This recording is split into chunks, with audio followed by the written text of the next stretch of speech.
Estamos en una cuenta regresiva interesante para marcar en el tema de la historia argentina quizá un noveno incumplimiento de pagos tan pronto como el 22 de mayo. Este incumplimiento de pagos tiene referencia con el vencimiento de un cupón que el gobierno argentino quizá no podrá pagar en una mega negociación de deuda que estamos hablando de unos 65.000 millones de dólares. Pero aquí la parte interesante también de esta historia tiene que ver que, a diferencia con las batallas pasadas de los gobiernos argentinos con sus acreedores, pues aquí estamos hablando de deuda y de bonos que están incluidos en fondos que tienen inversionistas estadounidenses, y me refiero a inversionistas individuales. Así que aquí hay mucha gente que podría estar viéndose afectada con lo que ocurra mañana en las próximas horas, y por supuesto que en la negociación futura. La historia no acaba el día 22 de mayo. Así que por ello le agradezco a Carlos Asilis hoy en Globista Investments que nos acompañe para hablar de las lecciones que le deja un inversionista a un pequeño inversionista o individual, Carlos, de un episodio como el que estamos viendo en Argentina. ¿Cómo estás? Sí, buenas tardes, Gabriela, y muchas gracias por la invitación. Yo creo que este episodio de la crisis argentina, este default, ¿no?, que se aproxima, hay cierto paralelismo, cierto precedente con el caso de la crisis de deuda en Puerto Rico, de la deuda municipal puertorriqueña, que esa mucho papel de deuda puertorriqueña estaba dentro de muchos fondos de inversión de bonos municipales norteamericanos. Y al igual que en ese episodio los inversionistas individuales que ignoraron lo que tenían los fondos de deuda municipal en los cuales invertían, lo mismo va a suceder con aquellos inversionistas individuales que han comprado bonos, invertido en bonos de deuda de países emergentes. Aquellos que tienen mucha deuda argentina, pues van a ser golpeados mucho más. Eso significa que un inversionista que se mete, no sé, a un Fidelity o a alguna otra de estas empresas que hoy son acreedores de Argentina, se encuentran, en el caso de la oferta de a dónde invertir, pues se encuentran con bonos de mercados emergentes y ven quizá una tasa muy atractiva en esos mercados emergentes, pero se les olvida el tipo de riesgo que están por asumir, ¿no? Efectivamente, efectivamente. Es decir, el inversionista individual tiene que hacer sus deberes al momento de comprar un fondo de inversión, ya sea deuda municipal norteamericana o de un fondo de inversión de deuda de los países emergentes. Y en la historia argentina, pues no han sido los inversionistas estadounidenses los únicos afectados. Referías hace unos minutos los italianos también. Efectivamente, en la crisis previa, como bien has dicho, esta es la novena crisis de default, de quiebra, en 200 años. En la crisis anterior, de principios de los años 2000, mucho inversionista individual italiano perdió una gran parte de su capital. Esto Eh, tiene, Adelante, esto tiene que, perdóname. tiene precedentes recientes, relativamente hablando. Sí. Carlos, ¿se puede decir que las responsabilidades de estos fondos de inversión que ofrecen este tipo de instrumentos, cómo puedes explicarle a un amigo o una persona en qué medida el inversionista es el único responsable de las decisiones que toma y no la empresa que le ofrece ese tipo de instrumento? Sí, bueno, yo creo que al momento una gran pregunta, Gabriela, al momento de invertir en un fondo de inversión, ya sea de deuda de países emergentes o de deuda municipal o de acciones del mercado norteamericano, hay que ver qué tan diversificado está ese fondo. Cuando hay mucha concentración de riesgo, en el caso de un fondo de deuda de emergentes, en el caso de Argentina, muchas veces es un reflejo de que el gestor es medio holgazán.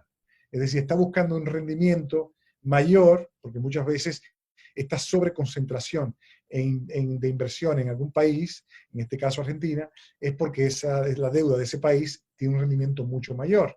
Y muchas veces ese rendimiento mucho mayor señaliza un nivel de riesgo mayor. Y es por eso que hay que tener cuidado y hacer los deberes al momento de comprar.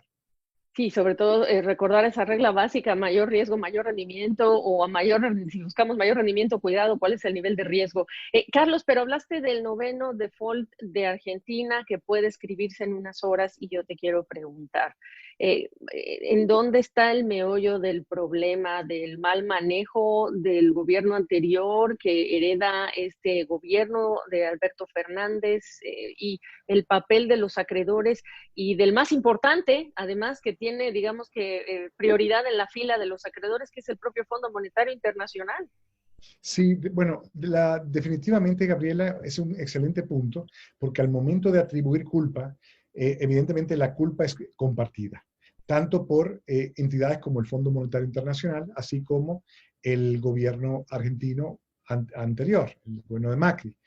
Uno puede alegar que el gobierno de Macri se sobreendeudó y uno puede alegar que el Fondo Monetario Internacional sobreprestó a la Argentina en función que la razón de ser del Fondo Monetario Internacional es asistir a los países miembros en coyunturas de crisis de balanza de pagos. Y ese no era el trasfondo dentro del cual el Fondo Monetario extendió estos, creo que eran 50.000 millones de dólares al gobierno de Macri. Entonces, claramente hay un poco de mea culpa que el Fondo Monetario tiene que tomar y obviamente el gobierno de Macri también. Y en tercer orden, evidentemente, la narrativa del gobierno de turno de Fernández tampoco trae mucha tranquilidad a los mercados. Entonces, y la cuarta pata de la mesa, como uno bien dice, también va por cuenta de los inversionistas, ¿no? Porque uno puede alegar que el inversionista, incluso individual, y el profesional, buscando rendimiento, ignorando el riesgo, muchas veces valida ese tipo de excesos, prestándole a un país a una tasa mucho más baja de lo razonable. Entonces, hay culpa compartida. Ya no está más Christine Lagarde, ella ahora está en el Banco Central Europeo, ahora es Kristalina Georgieva. En ese mea culpa, el Fondo Monetario Internacional deberá mostrar flexibilidad, aunque sea el que tiene la prioridad. ¿Y qué significa mostrar flexibilidad de un organismo como el FMI que tanta mala reputación ha tenido por mucho tiempo en la región, ganada a pulso o no, porque también tiene que ver con cómo manejan los gobiernos sus propias economías? ¿Cómo lo ves?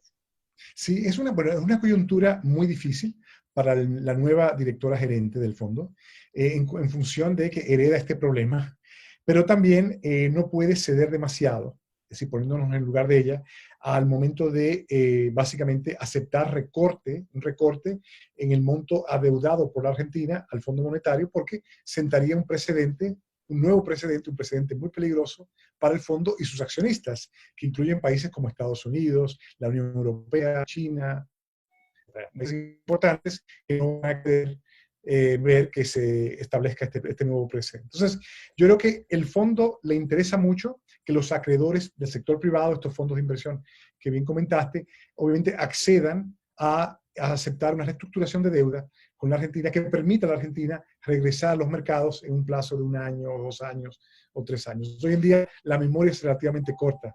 En los años 60, 70, 80 era más larga. Y tú te acordarás, no sé, yo cuando lo leí me sorprendió mucho. El presidente Macri dijo en algún momento, yo quiero que ustedes se enamoren de Christine, ¿no? De Christine Lagarde, y que la Argentina quiera mucho a Christine Lagarde. ¿Tú crees que la quieren en estos tiempos? Yo creo que exactamente. Quiero que muestres tu cara ¿era una broma o qué era lo que decía el presidente, no? Sí, sí, claro. Evidentemente hay que ser factual, es decir, el trasfondo político, geopolítico, siempre tiene un peso específico importante y ha tenido un peso específico importante en fondos o en programas del Fondo Monetario Internacional de envergadura.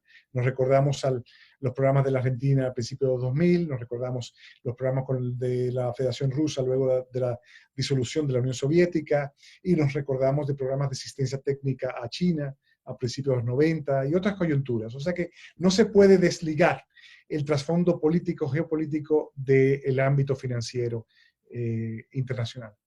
Por último, tú sabes que cuando yo entrevisté a Christine Lagarde varias veces le preguntamos, y esto era una pregunta de que es difícil obtener una respuesta de un sí o un no, pero nunca descartamos que ahí hubo mano de presidente Trump, Estados Unidos como uno de los importantes países que tiene pues esta influencia sobre el Fondo Monetario, que tiene a los países como miembros, el haber abierto la llave de tantos recursos al gobierno de Macri, haciéndole a la larga pues mayor daño. Nunca pudimos obtener una respuesta, pero me imagino que tú tampoco descartas que ahí hubo mano de Trump en relación con su amigo Mauricio Macri. No, claramente Estados Unidos es el mayor accionista del Fondo Monetario Internacional y en virtud de esa condición de ser mayor accionista, pues incide de una forma importante en la toma de decisiones de programas de envergadura. En el caso de Argentina, la envergadura del programa fue enorme y el hecho de que el trasfondo dentro del cual se ejecutó dicho programa es altamente inusual. El hecho de que Argentina no atravesaba por una crisis de balanza de pagos, que es lo que define el contexto, el trasfondo de los programas tradicionales del Fondo Monetario Internacional, pues evidentemente ayuda a apoyar o a validar la tesis de aquellos quienes opinan que el presidente Trump y sus lazos personales con Macri incidieron de una forma importante en ese programa. Tan importante que fue el mayor préstamo que ha dado en su historia y que ahora tiene hipotecado también en su reputación al FMI. Muy fuerte. Pero bueno, queríamos analizar la lección para los inversionistas individuales también, Carlos. Así que gracias por esta perspectiva. Aunque haya default, habrá negociación sí o sí. Y esperemos que no haya buitres ya también rondando, pues buscando acelerar estos pagos y totales con intereses, Carlos. Así es, así es. Esperamos que no los haya.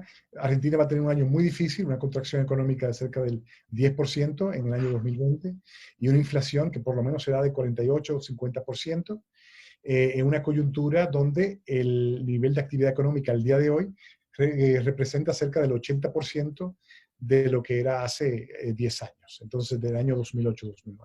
Entonces, es una coyuntura difícil, humanamente y económicamente. Sin lugar a dudas. Gracias, Carlos Asilis. A ti, Gabriela, por tu invitación.